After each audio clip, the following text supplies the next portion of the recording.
Hi, everybody. This is Frank Clifford, and welcome to another Astrologer Frank Answers, an opportunity for me to answer any of your specific questions about your chart or any general questions about astrology. I've got an interesting one today from Angie, who's a Gemini, and finds herself split in different ways. So let's take a look at the chart. Okay. So Angie says, I have a lot of oppositions in my chart, and you can see that in the chart. We've got Neptune and the South Node opposite Mars, North Node, and the Sun. We've also got Jupiter, Uranus opposite Chiron and Mercury. And then we have these three planets, Moon, Pluto, Saturn opposite the MC, while conjunct the IC. Okay. So yes, a lot of oppositions. Now, when I began teaching myself astrology, oppositions and squares were considered negative aspects or difficult aspects. And thank heavens I didn't believe that nonsense. Oppositions are things that we work out through relationship. They're areas that we sometimes project onto other people. There's also areas that other people can inspire us to do better. So having an opposition, for example, the Sun opposite Neptune, could be very inspirational to other people. It's important to be learning what other people can teach you.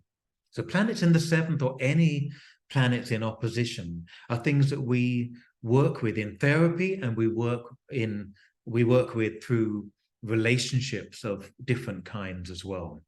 So the Sun Neptune would be finding yourself through Neptunian activities, or even losing yourself through Neptunian activities like film and music and dance and photography, etc.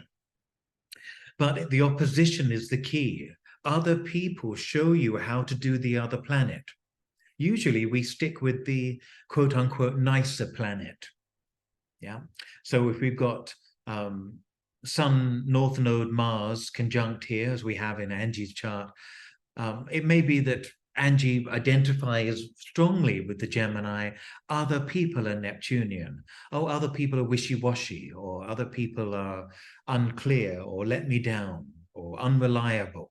That could be one experience of an opposition. But also maybe other people are inspiring you to be more fluid about life. Yeah, not by letting you down or being unrealistic or irresponsible, but should they behave like that, it's asking you to look at your priorities and how you work with people. It's asking you to consider what's really important in many ways. Let's come back to the question. I'll read out what it says here. She says, on top of being a Gemini, I feel like I'm always two people. Okay, well, that would do it anyway. We have the Sun in Gemini, Mars in Gemini, the ascendant Leo, and of course, the ruler of the ascendant would be that Sun in Gemini, and also Mercury is in Gemini. Angie has a podcast and is currently creating a coaching business. I feel like I have points of view, but I shy away from sharing them. Yeah, now that's interesting. I'm wondering what that's about. It may be something to do with the planets down here on the IC, where there's a lot of judgment from family or from yourself about getting it wrong, making the wrong judgment. What if you tell a client something that then means that they get something wrong or they blame you? Libra doesn't want to be the bad guy. That's where your moon is. Yeah? So that may be an issue there, maybe. And Libra, as I've said many a time over the years, Gemini is the indecisive sign, really. There's always options, always possibilities. Libra is actually more about making the correct decision, the right decision. And interestingly, recent Frank Answers videos, I've been looking at work and jobs with the Leo-Libra combination. It's come up again here today as well. So it's going to be very important for you to make a decision and take responsibility for it. Yeah? But you don't have to be the ultimate responsibility for clients. Yeah, it's their lives. You're acting as an advisor, maybe a mentor, a coach in your case, and that's important. But the idea that it has to be, you have to be infallible, the idea that you could get it wrong, these are going to be challenges for you. So you have points of view, but you shy away from sharing them. And it may be about the judgment of what if I get it wrong? What if it's, and I think later you said, also your points of view are often changing. Well, that's part of being a mutable sign. Gemini, Virgo, Sagittarius, Pisces, it's all about, well, what information have I got now? I'll see the world differently today. It's about being changeable. Having Mercury in a mutable sign like I have, I love the freedom to say, possibly, maybe, try this out. It could be, give that a go. People with fixed Mercuries are so sure of themselves. They're so sure of their rightness, even when they're wrong. Having a mutable Mercury gives us the freedom to say, yeah, could be. It doesn't have to be that way. And you'll hear this in my answers on these videos as well, often, because the way you see the world and the way that I'm reading your chart could be two different things. This is why dialogue is important, of course. Okay, so you said they're always changing. Business coaching says you need a niche and you need to know your audience. Well, I agree with that, yes. But the niche could be variety. Yeah, it doesn't have to be that you're the one who does X. People do like to categorize us. I'm aware of that. Now, you love human design, astrology, gene keys, health and wellness, but you can't be dogmatic about any of them. I believe you with all that mutability. And I don't know I have the answers. I can just give people the story of the chart and times to reflect. Wonderful. That is good enough. Yeah. Having the answers are things that people need to have for themselves. Yeah. It's interesting that you're questioning whether you've got the answers about your life through the idea because you haven't got the answers for other people. When in fact, mutable signs are here to be living and processing life, to have eclectic life, have a group of eclectic life experiences. It's not about settling down at 20 and retiring at 60, 65 and having done one thing and being good at one thing. Your chart suggests variety, suggests many approaches, sort of thing where if you're working with a client or a coaching client, you learn something new one week and you bring it in.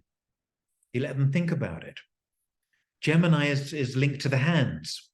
And I always joke that Gemini says, on the other hand, you may like this one, but on the other hand, you could try this. There's always an option. There's always diversity.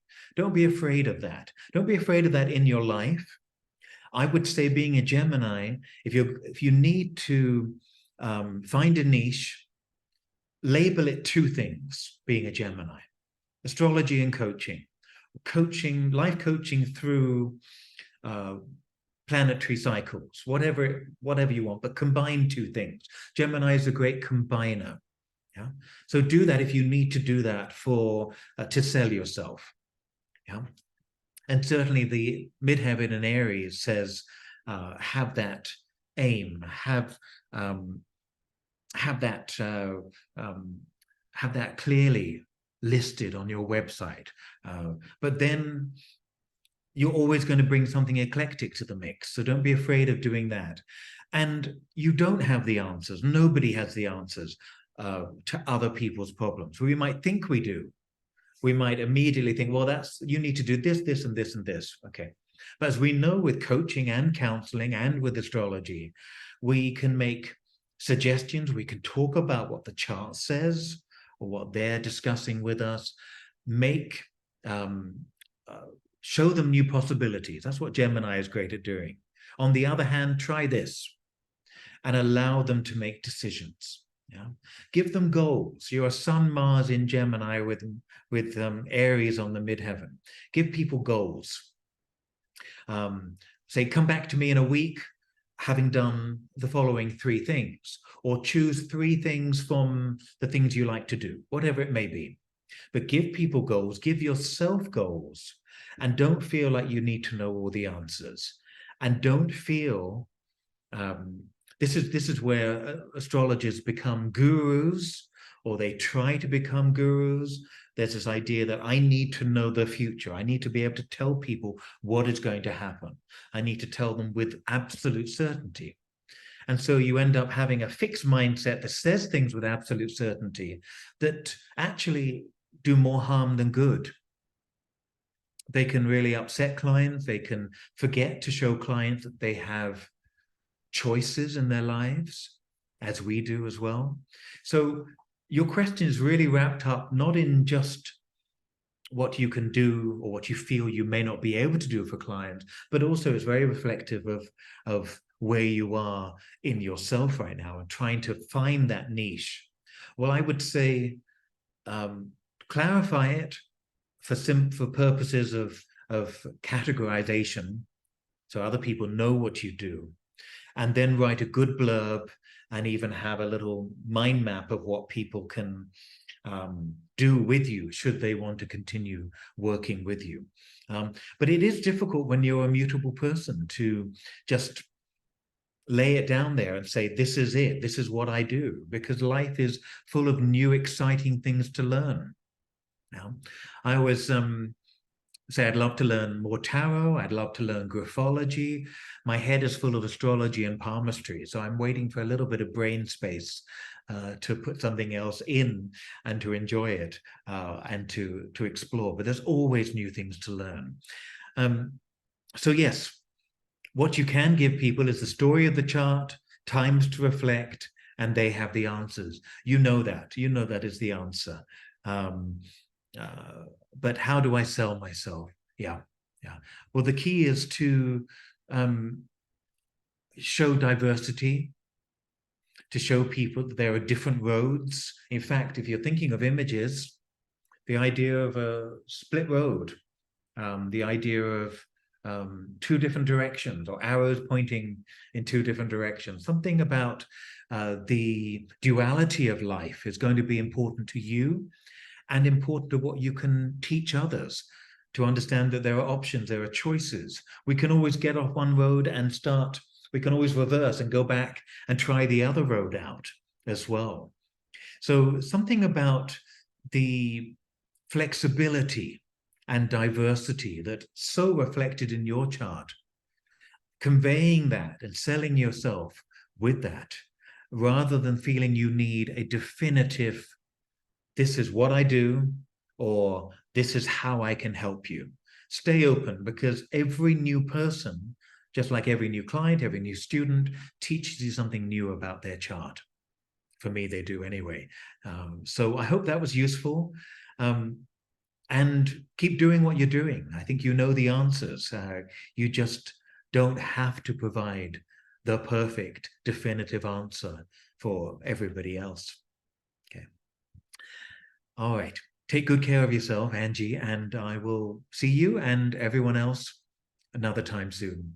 Feel welcome to sign up, ask some questions, get in touch, and Angie, feel welcome to email me and let me know more about it all. All right. Take care, everyone. See you soon. Bye-bye.